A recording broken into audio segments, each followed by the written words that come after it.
په پښتنو کې مې غټ غټ دلګان لیدلي وو، خو د اختیار ولی په شانتې غولخور او دله او بې غیرته مې په پیله ځل باندې ولیدو.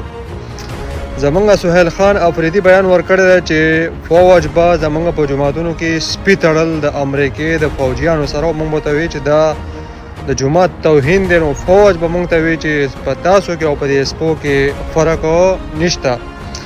دا دلګان پرې راپاڅېدلي دي چې دا یې دروغ ویلي دي او په فوج باندې الزام لګولی دی او د دې حساب به د ده سره موږ کوو.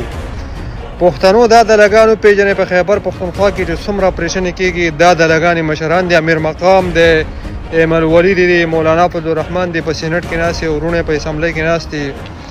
دا خلک وپېژنئ چې دوی همیشه د پښتنو وینه خرڅه کړې ده او دا هغه دلګان دي چې د وفاق د پنجابي سپورټ کوي او د خپل پښتون سپورټ نه کوي.